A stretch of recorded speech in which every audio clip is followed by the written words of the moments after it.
Hello, I'm Riley Nicholson, the Executive Director of Symphony of Northwest Arkansas. Today we are in the Fermentation Hall in the Momentary in Bentonville, Arkansas. Today's program is co-presented by SoNA and the Momentary, a program entitled Sounds of a Moment, which explores time. Music must unfold over time. You can't experience it all at once. And because of that, music has the unique ability to play with time and to slow down time, bend time, stretch time. But perhaps most importantly, music has the ability to ground us in a present time and space. And that's perhaps more important than ever. With an unusual year, many of us are experiencing time expanding and contracting in unusual ways. So we put together this program to explore music through the lens of time, exploring our musical past with timeless treasures and our musical future with contemporary voices, all to promote a sense of peace and groundedness in the present. So without further ado, I present Sounds of a Moment, performed by Symphony of Northwest Arkansas, conducted by our music director, Paul Haas.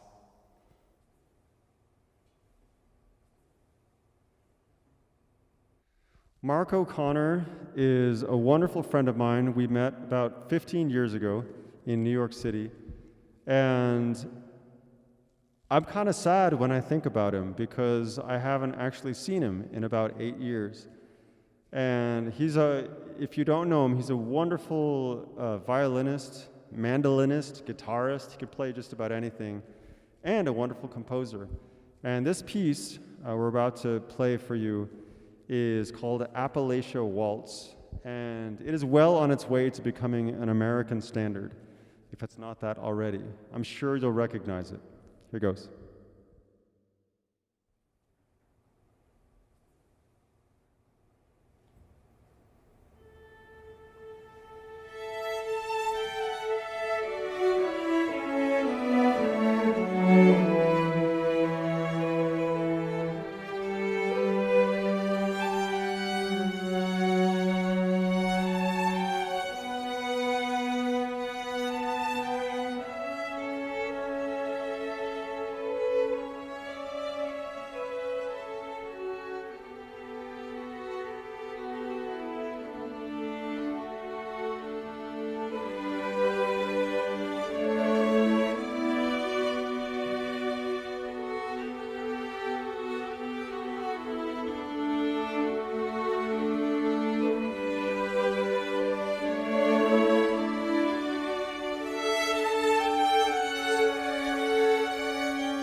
Clarice Assad is a really wonderful composer who I've just gotten to know recently. She's composed a piece here that skirts the line between an arrangement and original composition. She takes a whole bunch of themes by Bach and weaves them into her own piece. And it's not really pops, I would say, but it has a broad appeal to a wide audience. And so it's really fun for us to play, and we hope you enjoy it too. This is the Suite for Lower Strings by Clarice Assad.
George Walker's Lyric for Strings is, frankly, it's one of the most beautiful pieces of music I've ever heard. And I get that comment whenever I conduct it. People from the audience come up to me and say, why don't I know this piece? It is the same order of magnitude of beauty as something like Barber Adagio for strings. It's unbelievable. We're very excited to play it for you today. I hope you haven't heard it before, because I want this to be your very first time. An incredible piece, George Walker's Lyric for Strings.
Vivian Fung's Pizzicato is a piece that was originally written for string quartet, but then she arranged it for string orchestra. It is an unusual piece. Its harmonic language is different from what we're used to. And she told me, and you'll hear this if you tune in to the chat we have after the concert with the composer. She told me that it's based on gamelan music and other world musics, and you'll hear that in the sound. Now, most of you know, but if you don't, pizzicato is the Italian word for pluck. So when you pluck a string. So you'll notice in this one that all the strings have put down their bows and they are plucking their instruments. Hope you enjoy.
All right, Adam Schoenberg's Slow-Mo. You all know, you've seen slow-mo if you have an iPhone. It's the setting of your camera on the iPhone that allows you to take a video and then it slows it down. And it has this magical, timeless, kind of bouncy effect where just everything stops. And Adam was telling me that this is the effect he's going for, when time stands still. And I can't tell you how heart-wrenchingly beautiful that becomes for me personally, and I hope for you too as you listen to it. This was originally from the slow movement from his string quartet, and I got in contact with him a few years back and said, hey, you know, this is pretty much the best piece I've ever heard. Would you please write it for orchestra, for string orchestra?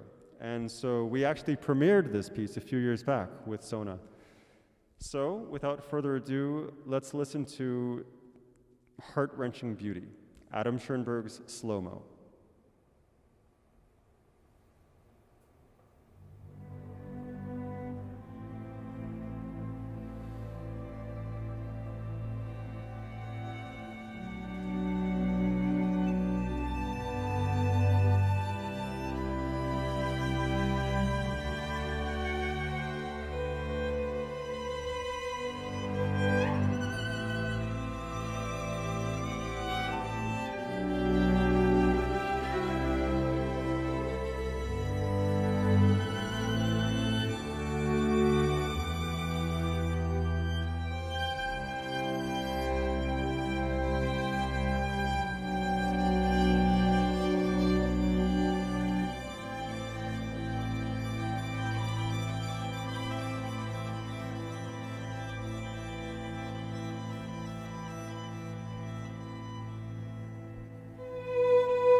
The next piece we'll be playing is Benjamin Britten's Simple Symphony, which is, quite frankly, anything but simple. This is the finale from it. We hope you enjoy.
This next piece is a piece that I wrote about 10 years ago.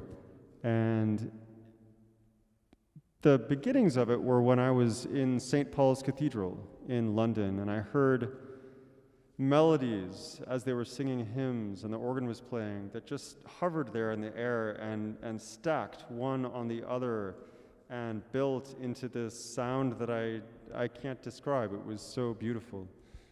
And so I wanted to recreate that in a piece. And so I've used the second violin section to play the melody and the rest of the orchestra to act as the cathedral. And each time a note is played, the other instruments in the orchestra will hold that note a long time, just as it would be held as reverb in a cathedral. And my hope is that it gives the impression of being in a very large space, being lost in yourself and in that space.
So without any further ado, we would like to play our final selection for you this evening, which is Tchaikovsky's Serenade for Strings in C major, the finale.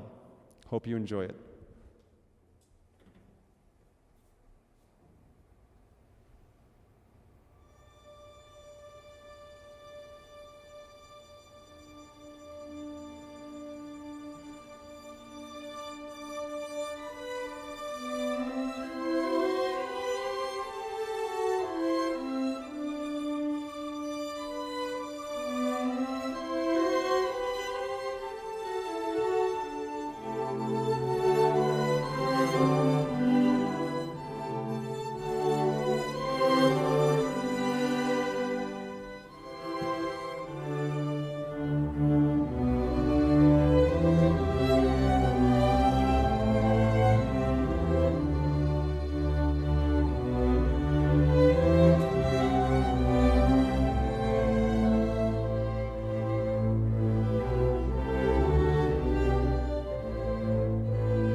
Thank you so much for joining us. We hope to see you in person soon, but in the meantime, this was a very meaningful experience to play music together again.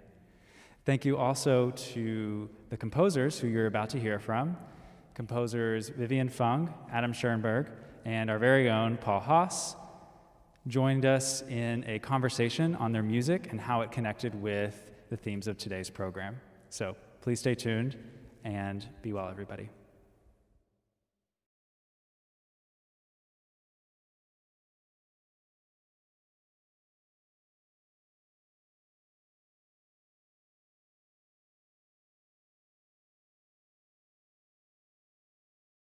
I'd like to thank both of you for joining me today, Adam and Vivian.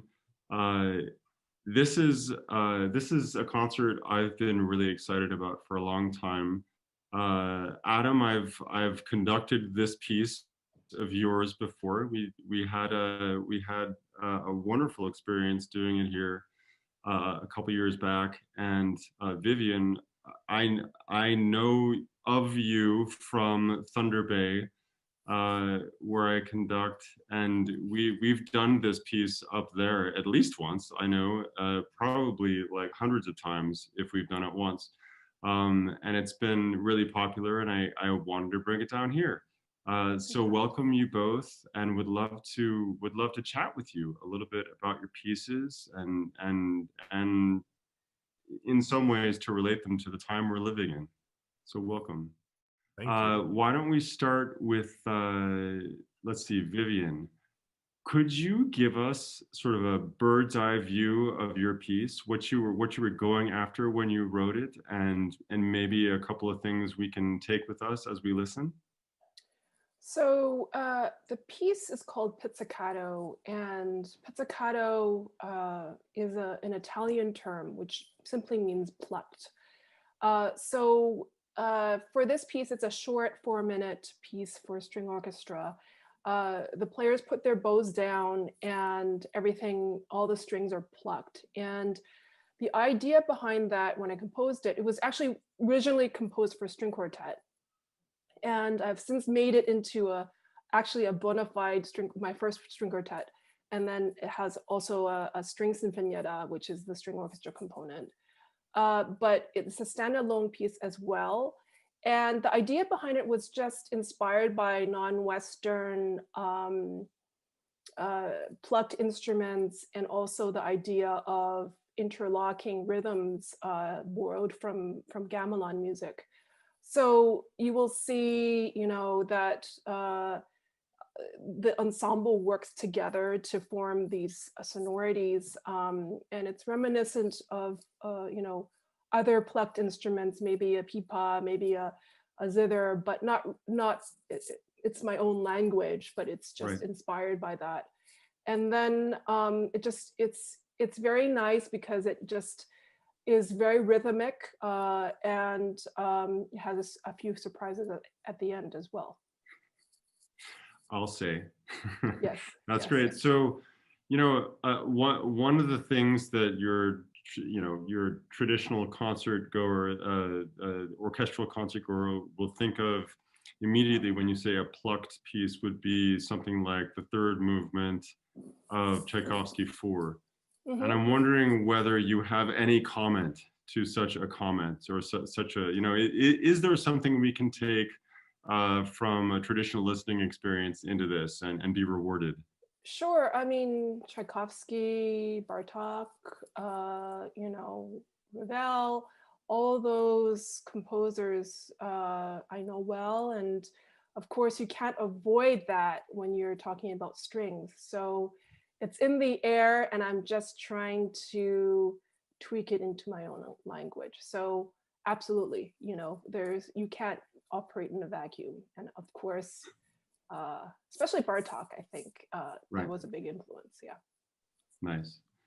Adam, let's switch to you for a little bit. I would love to talk with you about, and in some ways there are similarities here, because beginnings as a string quartet and then morphing into an orchestral version.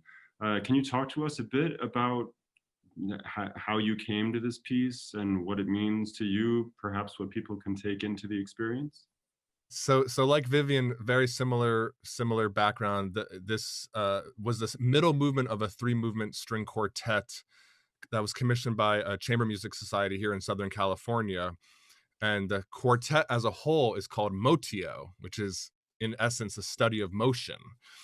And actually, you, Paul, in the Symphony of Northwest Arkansas, approached me to adapt this for string orchestras, and then you presented the world premiere a few years ago.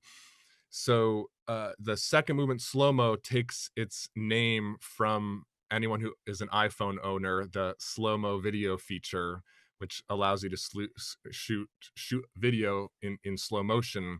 And because the first movement of the string quartet is very groove oriented and extremely rhythmic and fast, I essentially wanted to do just the opposite and suspend time. And I've never really written music that was very, very slow and almost melting like. And I felt if there were a way to essentially stop time momentarily and allow us to immerse ourselves in this world, then I could create a different type of almost ethereal type of effect. And so the piece is incredibly gentle and delicate, and has this harmonic progression that's found in an earlier movement becomes the backbone for what the language is within this piece. And it moves very slowly and sort of makes one gesture and one type of statement. I find myself telling the players as we are rehearsing it not to get bound up in the idea of changing exactly halfway between the beat. You know, when you get to those moments, more and I figured I might as well ask you this. We're talking in person. Just so long as it's together and it feels like it's a slow shift into another sonority, that it doesn't sound like you're sort of pouncing on this moment to like articulate halfway between the beat. Is that a fair representation that you're more concerned with the feeling than with the idea of pouncing with precision here? Yeah, specifically the all the solos that happen that have slightly more intricate rhythms that are sort of there's more of a conversation and dialogue between the soloists, but the backing section of the strings, and I'd say the harmonic foundation, generally would be played as together as possible, but there also is this crossfading of gestures between chords and also of these melodies that are shifting. So for me and most of my music in general, I'm always more about the effect and the feeling than the exact precision and execution, unless I'm wanting something super, super precise and focused. So to me, it's about finding a way to get deeper into the atmosphere of this world that I'm trying to evoke. Sure. That's both of you have written just astonishing works, and it's I don't know, there's a certain amount of pride that I get just to like be involved with something like this, just sort of by association. Vivian, could we talk a little bit about how your piece relates to time? And this concert itself is an exploration of time and the idea that music unfolds through time, but yet can itself manipulate time, and through that manipulation can actually have us more present in the space where we are right now. Do you have anything that you can talk about relative to time and space, and even the pandemic? I mean, let's be topical, right?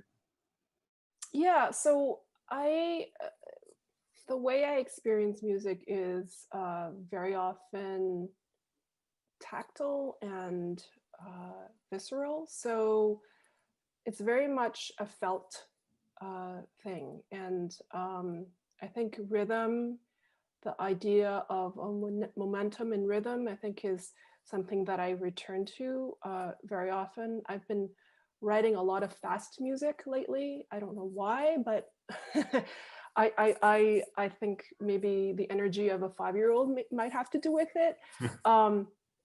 but the idea that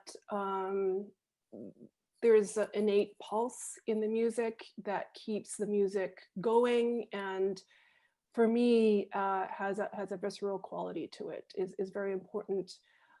Even if it's slow music, I feel like uh, progression and having it go somewhere is important to me. In that sense, I think for me, when I compose, I think of architecture first and foremost. I composed a piece called Aqua, that's for orchestra, in which I take the renderings of the Aqua Tower in Chicago, which is uh, uh, built by, or designed by the architect Jeannie Gang. And it becomes, the renderings become the piece, basically, the architectural renderings. So that's an example of, an extreme example of the type of things that I think about compositionally. But for me, you know, music is frozen architecture, you know, no, this like heard architecture. So for me, first and foremost, you know, when I think of building a piece, I think of the architecture, and then the notes kind of fall into place. And so time for me is both structured and also flexible at the same time, because within it, within the architecture, you are molding the time as you go along. But for me, just having that frame is important when I'm composing. So, and then finally, I guess when I'm actually going through the process of composing, and I don't know whether when you hear the music that you know, you also have that sensation, but when I am actually in it and I'm composing and going through the process, in the ideal moments, it becomes something spiritual, so that you know, almost as if time has either suspended, or that you're not aware of you know, what's happening. You know, either it's gone through an intense period where you were composing and it's, you know, 12 minutes haven't gone by, but you think it's 45 minutes, or the other way around, that it's like, you know, you're involved with the space and it just goes on forever. So for me, music, that process has a way of reevaluating, instead of looking at the clock, about this idea that, you know, the flow of the time becomes intense, and either it stretches or kind of becomes more concentrated, depending on what my flow is going. I mean, that's the best of times, when I'm under pressure and, you know, going through this deadline, and oftentimes though it's just agony. Yeah. But there is that sense of escaping time when I'm composing. Right. I No, don't know if that's the case when you're hearing it, but as far as my process is concerned, it just becomes part of that. It's as if the music takes over and I'm just part of that process. Right. No, I can totally relate. And in fact, one thing that you said earlier, I think probably all of us can relate to as composers, getting in there to the first performance of a piece, and you know, you think you know the piece that you wrote, right? And then all of a sudden it's being played by people who are just, you know, at the top of their game and have so much to bring to it. And all of a sudden, I mean, you talk about spiritual, it's like this. I don't know if I created that, but I guess I did, you know, and it just becomes this living, breathing organism, all of its own. And it just, I don't know, that to me is the magic of just this, I don't know, I guess, to bring something into the world, and it's just so privileged to be able to do that. Um, Adam, would you be willing to talk a bit about time and space and how it relates to your piece? Sure. Yeah. Well, Vivian said a lot of things that resonate with me, and sort of already summarized slow mo and the idea of sort of suspending time and not wanting to be aware of time. But I think our perception of time is, for me, is what's always so fascinating, whether it's in the actual compositional process, where as composers, when we're in truly embedded in the moment, and you know, you're sort of in your subconscious and living and breathing the music, that at least for me, I lose my sense of time. I can compose. I've had 12-hour days where I've literally not gotten up to eat because I'm just so in the world and not thinking about it. And then I look up at the time and it's like, oh God, all this time has passed. And I'm, you know, it doesn't happen obviously all the time, but that has happened. And so that's sort of a really fascinating idea to live with. In the same respect, when you go to a concert hall, as you said, I mean, our job as a composer, besides delivering hopefully a piece of music and a piece of art that will, at least for me, I want the audience to always feel something and be moved. That for me is always my main objective. Whether they like it or not, I want them to have some type of visceral reaction and response to it. But like all art, what's so glorious about what we do is that when you're sitting in the audience or at a museum looking at a sculpture and you're totally absorbed and in the world of what it is that you're observing, you lose your sense of time.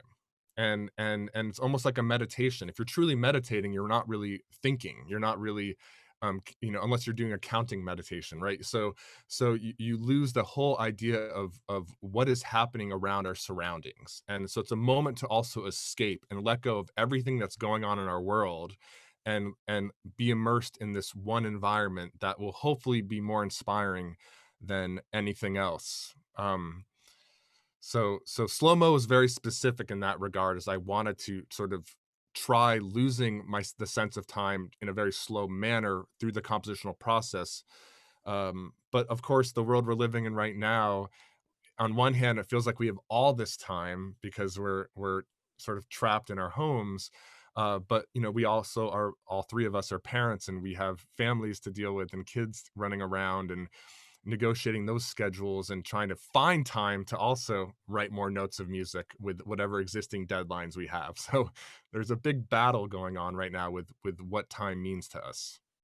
Sure. You know, and you're talking about slowing down time in slow-mo, and the idea of meditation. I think that's probably what drew me to your piece initially, was that uh, I sort of felt a kinship. Like I don't know, you sound like you meditate.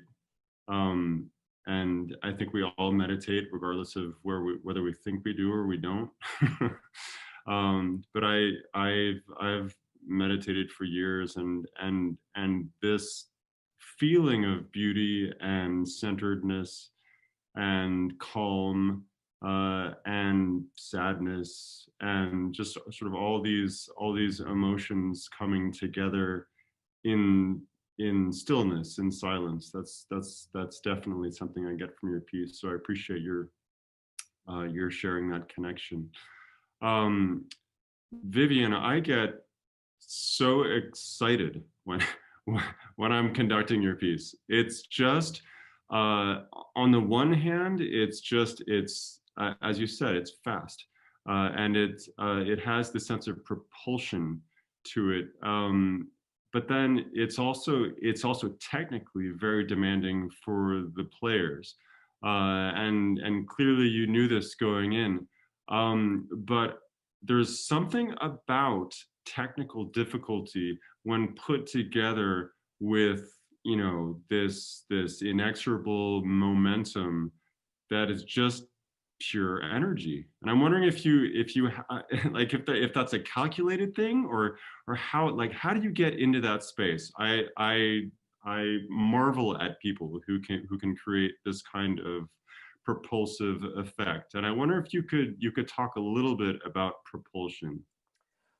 Well, you know, kind of, I refer back to what I said before about something being visceral, that it's felt, you know, you feel like you want to get up and move, and you know, when something stays the same and when something changes is also, for me, it's the timing of when to repeat and when to develop is also something that uh, is important to me. I'm not a minimalist composer. I'm probably sort of a maximalist composer, if you can say. so that, you know, things are constantly changing. And for me, that constantly changing bit, but also kind of referencing things that have happened in the past is what for me makes the music interesting.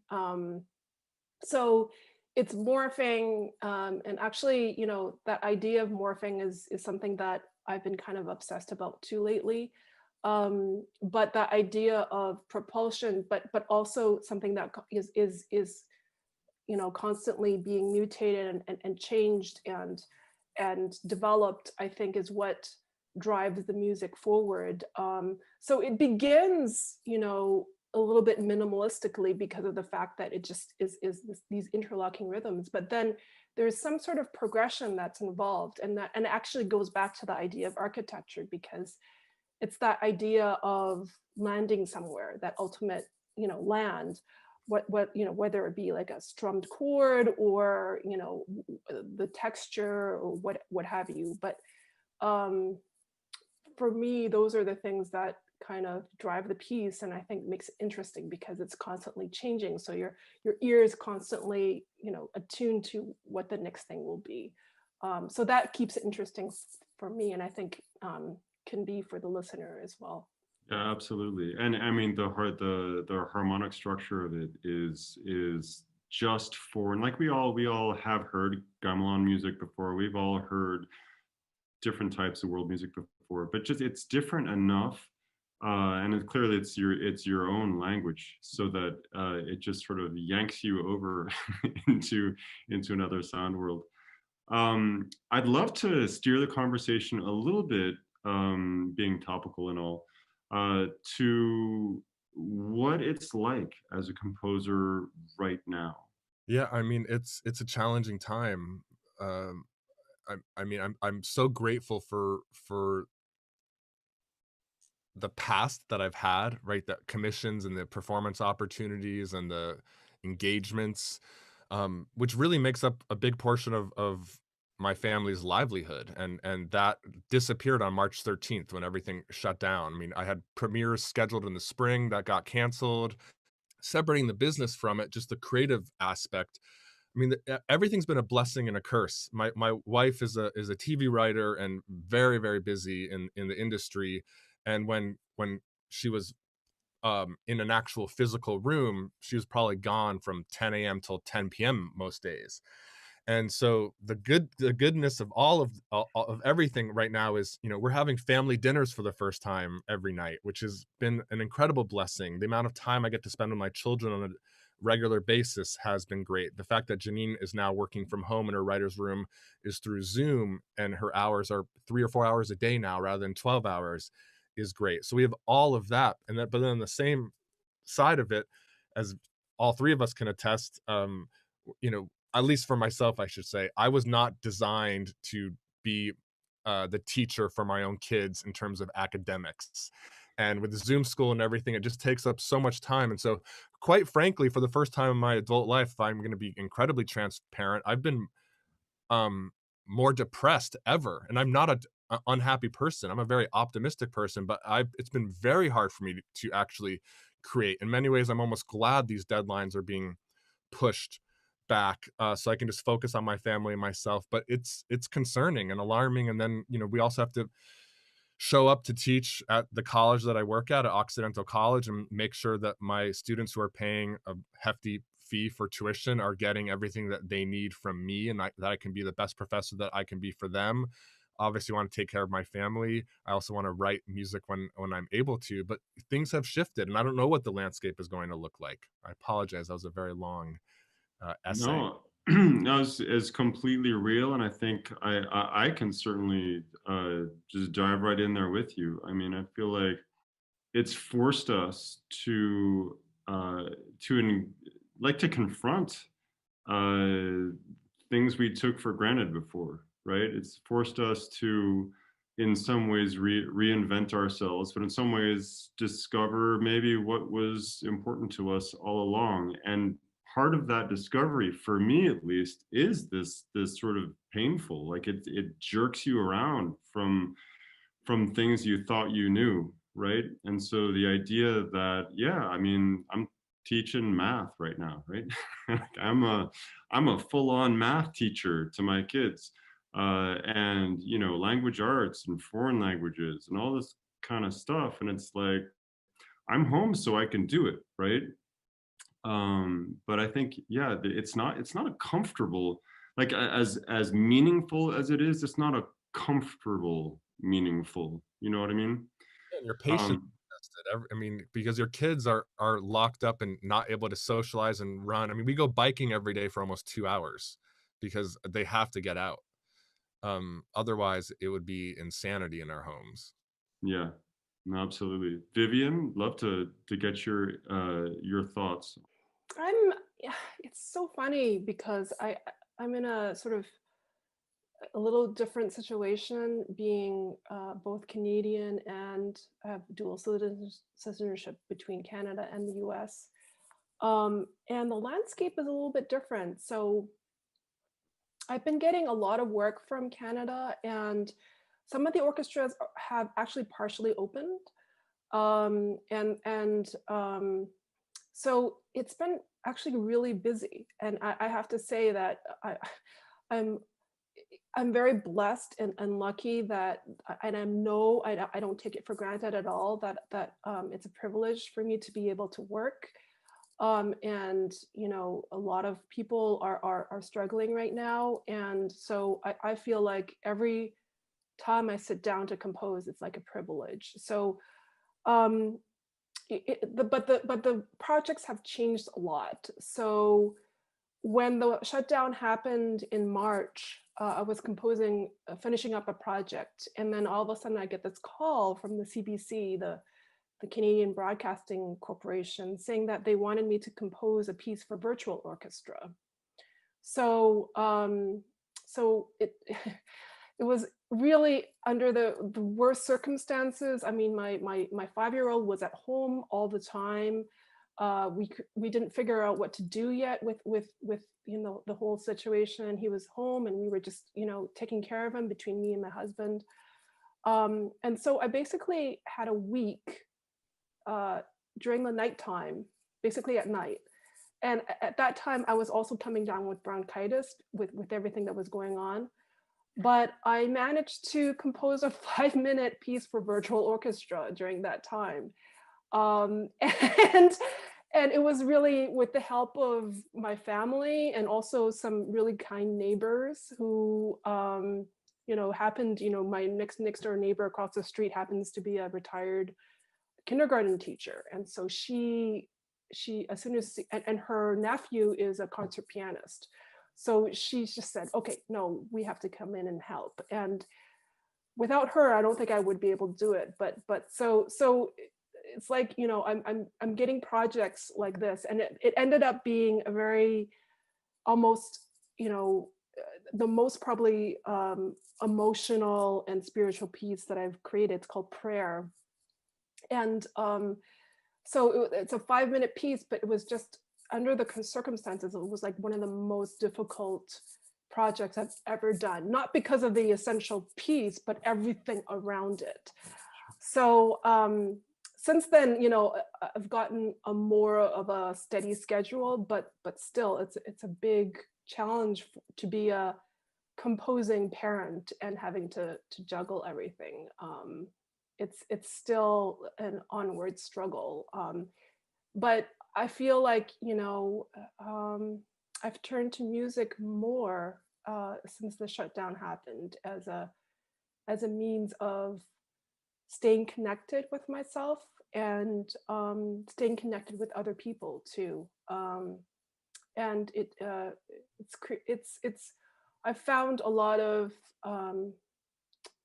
I don't know, solace maybe is the correct word, or some sort of groundedness by just doing, and not stopping. So, but again, that is something I can say, and I know a lot of musicians and creators are just not wanting to create right now because of everything that's happening, and I totally get that. I don't know. I just am in a place where the juices are happening, and I feel good. So, but you know, everything around us is so much more complicated. So it's like as if I have to be on like high gear, you know, to make things happen. Yeah. Well, I really appreciate that. I appreciate both of you opening up and sharing that about yourselves. I'm very thankful that we're able to have this concert. I'm very thankful to have the opportunity to work with you both again.